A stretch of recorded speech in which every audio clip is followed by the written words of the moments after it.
Hola, hola, sean todos bienvenidos a un nuevo capítulo del Interruptor aquí en Vía X. Estamos muy contentos porque hace mucho tiempo que no teníamos un capítulo 100% nerd. ¿Se acuerdan del capítulo que hicimos de las bibliotecas, que fue con mucho cariño para todos los nerds? Hoy día vamos a hablar de museología de museos. Y tenemos a The Real Nerd, Luis Alegría. ¿Puedo leer tu currículum para que cachemos de qué estamos hablando? Profesor de Historia, Geografía y Educación Cívica, magíster en Antropología y Desarrollo, diplomado internacional en Derechos Económicos, Sociales y Culturales y Políticas Públicas, doctorado en Estudios Americanos, trabajó 11 años en la DIVAM y trabaja y colabora en diversas instituciones de gestión patrimonial en nuestro país. Fue consultado en el proyecto de ¿Por qué Chile? Y si debería Chile tener una política de museos, un proyecto que quedó en nada. Así que un aplauso para Luis. Muchas gracias por venir porque estamos muy ansiosos de aprender de esto que son los museos, sobre todo hoy en día que los cabros salieron a la calle con esto de Pokémon Go. Así que para que enganchemos a los de Pokémon Go, te quiero hacer la primera pregunta. ¿Qué opinas de que haya una Poképarada en un museo? Porque ha generado cierta polémica. Algunos dicen aprovechemos este público, otros dicen el museo es muy sensible en su temática. ¿Qué piensa?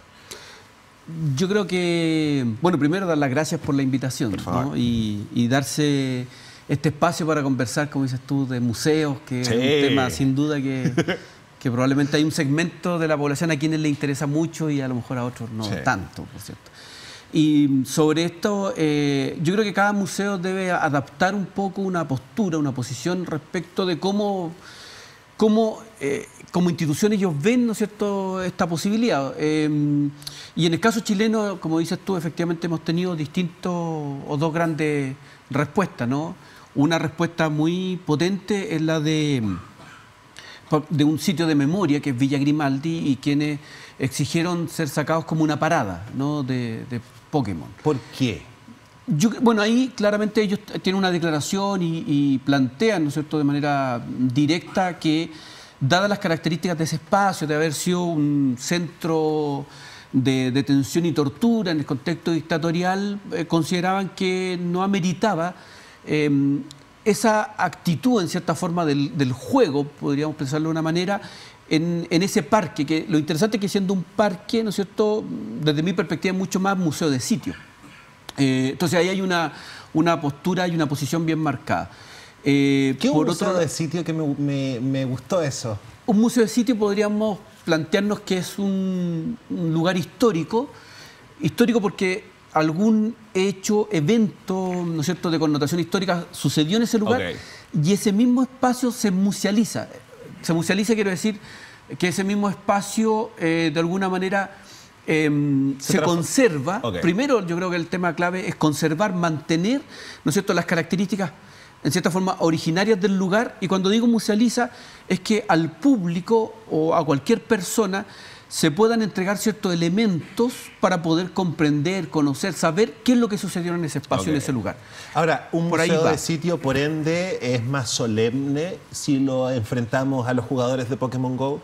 Va a depender del tipo de... Yo creo que depende un poco de las características y del tipo de situación que aconteció en ese espacio. O sea, probablemente el Museo de Sitio de Niebla en Valdivia, ¿no?, este castillo, ¿no es cierto?, puede ser, o sea, castillo ese fuerte, ¿no es cierto?, puede ser distinta a lo mejor esa connotación a lo que fue Villa Grimaldi u otro sitio de memoria o ex centro de detención.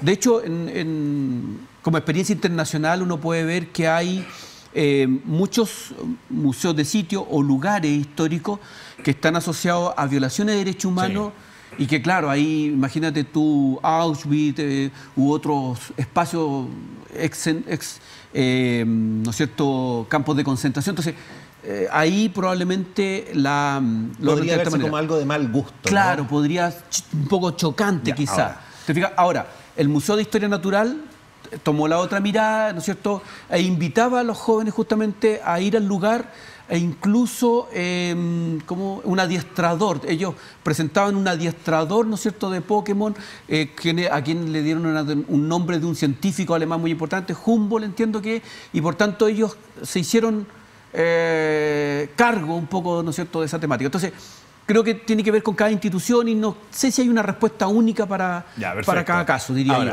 Yo te dije antes de empezar que me iba a mandar unas opiniones que te iba a decir como, ¿y este imbécil qué está opinando? Pero a veces está bueno tirar una idea peligrosa solo para debatir.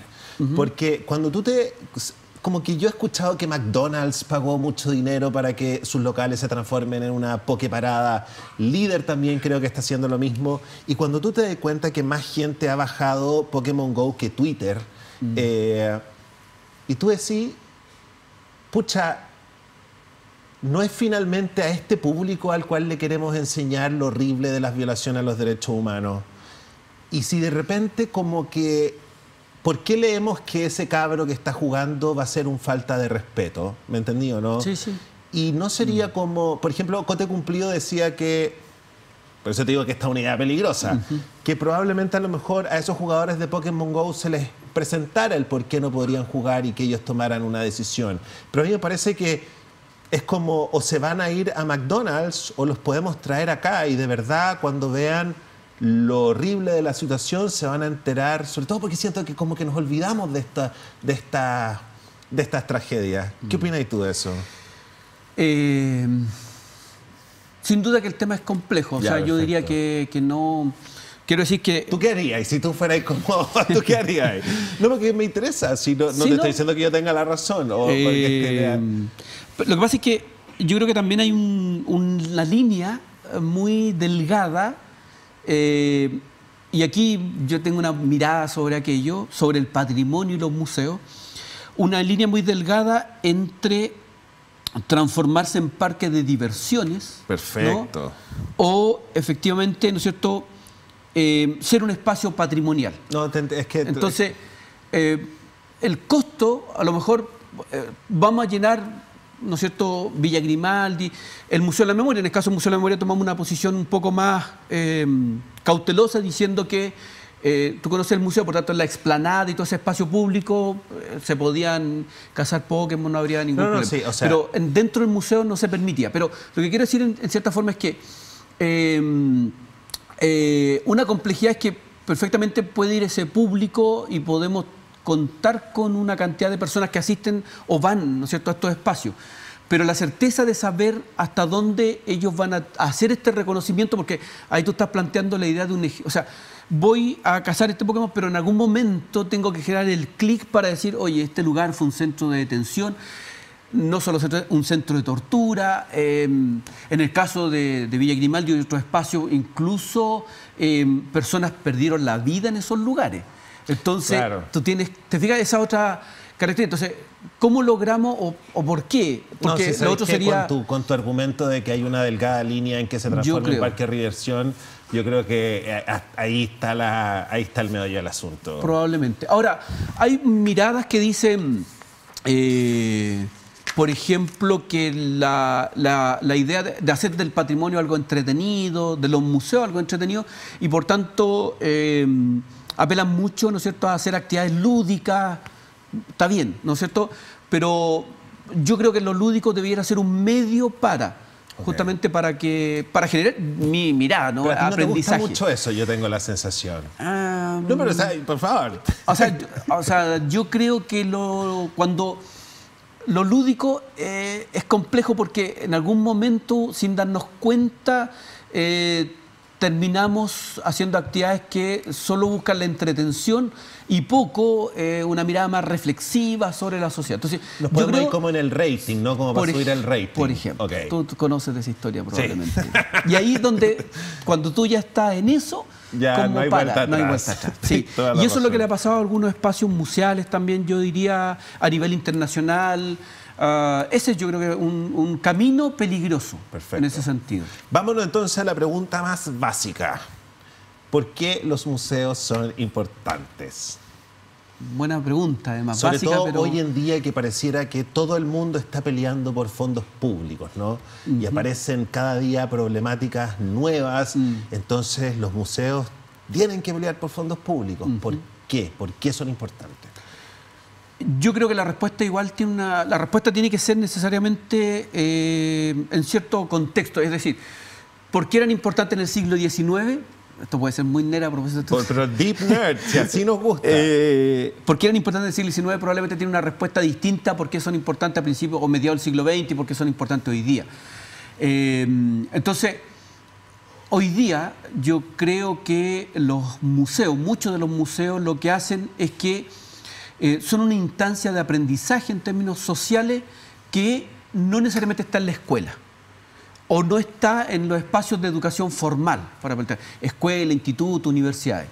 Entonces se requiere de, ¿no es cierto?, de espacios que también generan esta idea de un aprendizaje social, incluso de que se puedan conocer nuevas historias, nuevas vivencias, nuevas memorias.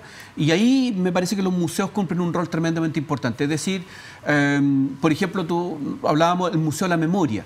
Entonces, no basta, diría yo, que, ¿no es cierto?, en un libro de historia, los libros de la escuela, que además muy poco se dice sobre la violación de derechos humanos en Chile. Un espacio de ese tipo, los museos tienen una fuerza performativa tremendamente importante. Okay. No es lo mismo leer, ¿no es cierto?, sobre la violación de derechos humanos que visitar, ¿no es cierto?, un espacio donde está además documentación, fotografía, objetos que dan cuenta de esa situación. Y lo mismo nos puede pasar en el Museo Histórico Nacional, por ejemplo, pensando en la historia de nuestro país. O en un museo de historia natural donde están las primeras colecciones de flora, de fauna también de nuestro país. Entonces, yo siento que los museos cumplen un rol social tremendamente importante. Ahora, esa es la teoría. La pregunta interesante sería, ¿y en la práctica cómo esto realmente se hace? Y ahí yo creo que tenemos deuda respecto de nuestros museos. Ok, vamos a meternos en las deudas porque tenemos una parte especial al respecto de eso. Ya. Sin embargo, Son me llamó la muchas las atención, deudas, son muchas las deudas. Me llamó la atención cuando tú dices que el museo tiene una especie de, ¿cómo se dice? Es muy performativo, ¿no? Que es algo que a nosotros aquí también nos ha llamado la atención, la performance, porque en la performance uno construye ideas, ¿no? Absolutamente. ¿Cuándo un museo tiene una buena performance? Cuando un museo es como, por ejemplo, esta maravilla, que ¿cómo se llama el que está en las joyas precolombinas? ¿El Museo de Arte Precolombino? ¿Cierto? Qué lindo, la iluminación del de abajo. Es como, a mí, la verdad, yo había encontrado las joyas precolombinas, no me llamaban tanto la atención, pero cuando lo vi en ese subsuelo, con esa iluminación, puesto con tal majestuosidad, la verdad es que vi la artesanía de nosotros de otra manera. Sí. ¿Es a eso a lo que se refiere, a la iluminación, a cómo se ponen, o hay cosas más profundas? O sea, yo creo que el todo, ¿no? O sea, tiene que ver con, cuando tú dices la iluminación, ¿no es cierto? Es como dramático, ¿no? Sí, sin duda. Y yo diría que cuando digo el todo, es eso que llamamos nosotros la museografía, la puesta en escena, ¿no? La vitrina, la iluminación, ¿no es cierto?, el soporte donde tú, ¿no es cierto?, dejas el objeto, la señalética o la cédula que dice qué tipo de objeto es, el recorrido, ¿no? Pero también lo que está detrás, lo que estamos diciendo sobre ese objeto. Y ahí yo creo que hay un tema interesante entre esta vinculación entre esto que visual, ¿no?, esa puesta en escena, pero también sobre esos contenidos que estamos, ¿no es cierto?, poniendo en escena. Yo diría que lo performativo tiene mucho que ver con esa idea, ¿no? Y yo creo que aquí hay un tema interesante con el museo. Cómo cuando una persona visita un espacio, un museo, un espacio museológico, cómo cambia cierta actitud frente a ciertas cosas. Entonces ahí podríamos decir que hay una buena experiencia que tuviste tú en el Museo Precolombino porque tu mirada sobre esos objetos cambió. Cambió total. Y entonces hay eficiencia en esa acción. Perfecto. Y ahí diríamos, el museo le podemos poner un ticket a cumplido, ¿no es cierto?, en ese sentido. A diferencia de otros espacios, probablemente donde uno ingresa, ve y termina, ¿no es cierto? Como te contaba yo, es peor, el tour de la moneda, el tour que yo hice en la moneda, porque mi pareja era de afuera, entonces antes de irse quería verlo y la verdad es que salí muy deprimido. Y entendí por qué finalmente la política que tenemos es la política que tenemos, ¿cachai? Ahí has hecho un ejercicio performático en relacionar el espacio o el edificio en relación a la política. Sí, no, yo decía como pero que... no sé si hay vinculación directa, pero probablemente hay espacios que tienen una historia, una carga, ¿no es cierto?, que es muy potente, lo hablábamos recién sobre Villa Grimaldi, el Museo de la Memoria incluso, ¿no es cierto? Y esa carga a veces no se traduce necesariamente en un recorrido o, ¿no es cierto?, en ciertos espacios, en ciertos lugares al interior de esos espacios. A mí me dio la espacios. sensación, ya que, por ejemplo, la Moneda es considerado un museo si es que tiene visitas guiadas, por ejemplo. Yo diría que es un edificio patrimonial, sin duda, lo es, por cierto, es monumento nacional, según la ley chilena incluso. Podría ser considerado un museo de sitio, en el sentido de que es un lugar histórico que está fuertemente marcado por la historia de nuestro país. Quizás la complejidad del Palacio de la Moneda es que no está gestionado desde el punto de vista como museo. Entonces, ¿qué quiero decir con esto? No está gestionado como museo, porque... Pero debería tener como una performance, ¿no? Como cuando uno... La Casa Blanca, por ejemplo, que está en el inconsciente y es como una celebridad la Casa Blanca, finalmente. Sí. Y todo parece como tan... Pero cuando uno entra a la Moneda, es tan feo. Te lo juro que yo me sentí como en una comisaría. Y creo que está bien, la estética comisaría está bien por una comisaría. Pero me dio la sensación de que no había dignidad. Ni belleza, ni pensamiento, ni inteligencia. Pero lo que pasa es que lo que quiero ver un poco es... Porque el edificio es precioso. El edificio. Fuera. Sí, por fuera, y tiene algunos elementos también arquitectónicos bien destacados, que un edificio más complejo, porque una parte de ese edificio data de principios del siglo XIX, en estricto rigor, ¿no? La obra original de Toesca. Hay una intervención que se hizo a principios del siglo XX por Carlos Ibáñez del Campo. Se destruye una parte del edificio, se reconstruye, ¿no es cierto?, en la década de los 80. ¿Te fijas? Entonces, tiene distintas intervenciones del edificio, ¿no?, el espacio. Ahora, si a eso le agregamos además que es una casa de gobierno, por tanto hay una lógica de seguridad, ¿no es cierto?, de policía en el lugar, en el espacio. Claro, no es agradable a veces a lo mejor el recorrido en sí mismo por todo ese ambiente que carga en el espacio. Sí, pero cuando yo te contaba, por ejemplo, que el MAC, tú entras al... No el MAC, el GAM. Tú entras al GAM y tú decís...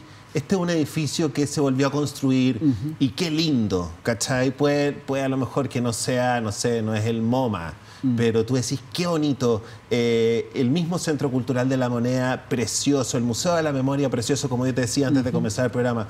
Cuando a los diseñadores y a los arquitectos chilenos se les da como chipe libre, yo no sé si se les habrá dado chipe libre, tú decís qué fina la sensibilidad que podemos poner. Y en nuestra casa de gobierno, que de verdad cuando... Es que haz el tour, porque es horroroso. Te muestran... Todo es como... Tú entras a la... ¡Oh! ¿Qué pasó? Ok, se nos había cortado la luz. BTR nos cortó la luz. Como nos sacaron del... No, es una broma, BTR, no te enojes. Como seguimos haciendo buenos programas, estamos con Luis Alegría hablando de museo. Dejemos a la Moneda atrás y pasemos a otro tema, ¿ok? Qué bueno que se cortó la luz. Ya, aquí abogado del diablo, ¿ok? Si finalmente los museos son un medio de comunicación que transmiten ciertas ideas, por ende ideología, si finalmente tú como nos refuerzas esa idea diciendo que tienen un gran componente performativo y con la performance uno construye raza, género... Hoy en día estamos tan contentos y el mundo ha cambiado tanto cuando los medios se democratizan. ¿Por qué querría yo defender una institución que decide qué es patrimonio y qué no es patrimonio? Y que finalmente yo te podría decir, por ejemplo, ya, yo soy gay. Y yo veo cómo la Iglesia Católica habla en contra de los gays y de los transexuales. ¿Por qué querría yo defender, por ejemplo, un patrimonio religioso por muy contenido artístico? Te veo tu cara, como, como por muy contenido. ¿Me entendí? Solo, ¿cachai, no? Sí, como, sí. ¿Qué pensáis tú de eso? Como, ¿por qué uno querría...? Hay, bueno, dos cosas que son, yo creo, importantes. Ya. Uno es que uno es el museo como institución, como espacio, y ahí vamos a volver al museo. Y lo otro es el patrimonio cultural, en el entendido como un conjunto de bienes, ¿no es cierto?, que tienen una dimensión simbólica que nos hablan sobre, por ejemplo, cuando tú lo planteas, sobre sujetos sociales, porque yo creo que hay un tema interesante, es que cuando hablamos del patrimonio cultural no solo hablamos de esos bienes o ese conjunto de bienes, sino incluso también de aquellos sujetos que están detrás de estos bienes, ¿no? Obvio. Por ejemplo, cuando tú dices un patrimonio religioso, es que eso yo creo que está bien, y que en el caso de la Iglesia es pertinente que la Iglesia gestione, ¿no es cierto?, ese patrimonio religioso. La pregunta tiene que ver muchas veces con que en este país, lamentablemente, junto con ese discurso mononacional, es decir, la existencia de una sola identidad nacional en Chile, ¿no es cierto?, y esta negación de la multiculturalidad, también hay una negación sobre, ¿no es cierto?, las opciones de género, sobre la condición, ¿no es cierto?, de clase social también. Y lamentablemente contamos con un patrimonio que también tiene mucho de mono discursivo. Claro, de que finalmente... Claro, y ahí yo creo que esta pelea que das tú probablemente en los medios de comunicación, con esta entrevista, y abriendo estos espacios, yo y otros la damos en el patrimonio cultural. En la medida en que exista, ¿no es cierto?, un reconocimiento de una diversidad de patrimonios culturales, estamos diciendo que también este país es diverso. Okay. Y ese es quizás, yo creo, una gran batalla. Lo ¿Y planteo eso en se esos términos. solucionaría con una política nacional de museos? Porque... Primero se solucionaría con museos que también se hicieran cargo y parte de esa discusión. Y ahí es donde hay museos que sí han hecho un aporte importante. El Museo Mapuche de Cañete ha hecho un giro tremendamente importante, ese museo, respecto de cómo se entiende su museografía, de cómo se vinculó con la comunidad mapuche. A ver, ¿me puedes por ejemplo, contar de eso que me interesó? Eso es muy interesante porque incluso ellos lo que hicieron fue convocar a un intelectual mapuche, porque dijeron, aquí hay un museo que narra la historia mapuche, pero está narrada por blancos en cierta forma, Okay. ¿no?, por chilenos. Entonces queremos transformar este museo. Y en ese proceso, yo creo que el primer cambio importante fue ahí, que su directora fuera una directora mapuche, Okay. Juanita Paychalef. Ese es el primer cambio. Y ese cambio en ese museo, uno debiera preguntárselo en el resto de los museos que están, por ejemplo, situados en territorios indígenas. O sea, el Museo de San Pedro de Atacama, el Museo del Padre Gustavo Lepech, debiera tener un director atacameño. Mientras eso no esté instalado, toda esta otra discusión yo creo que nos falta mucho tiempo. Okay. Y eso yo creo en cada uno de estos museos a lo largo del territorio chileno. Es decir, que esos museos den cuenta de esa diversidad respecto del patrimonio, porque es necesario que ese patrimonio también sea diverso, tan diverso como es nuestro país. Y ese yo creo que es una deuda, a propósito de las deudas de los museos y del patrimonio, tremenda. Entonces, ¿qué es lo interesante? Que al interior de los museos es posible hacer esos cambios. Entonces, recuerdo ahí, es interesante lo que Leonel Lenlaf plantea sobre el Museo Mapuche de Cañete hacia la propia población mapuche, que muchas veces esa población mapuche miró de manera recelosa, ¿no es cierto?, este museo, e incluso la propia institución museo, y comparto lo que muchos plantean a veces, que la propia institución es una institución compleja, muy tradicional, muy conservadora, sin duda. Pero, por ejemplo, Lenlaf le dice a los propios mapuches, hay que montar al museo como nuestros antepasados montaron al caballo. ¿Por qué? Porque el caballo también es un instrumento de la dominación española. Perfecto. Entonces uno podría decir, ahora tenemos el museo y este museo también lo podemos transformar a nuestro servicio. ¿Quién cuenta la historia en el museo? Que seamos nosotros quienes contemos la historia, okay, y no esto de que son otros los que nos terminan contando esa historia. Luis, tenemos que hacer una pausa comercial y ahora en el bloque que viene nos vamos a meter en todas las falencias y deficiencias que tenemos en nuestro sistema de museo para seguir conversando de esta idea que es tan interesante. Ustedes pueden comentar el programa con el hashtag El Interruptor y volvemos con Luis Alegría hablando de museología aquí en VIX.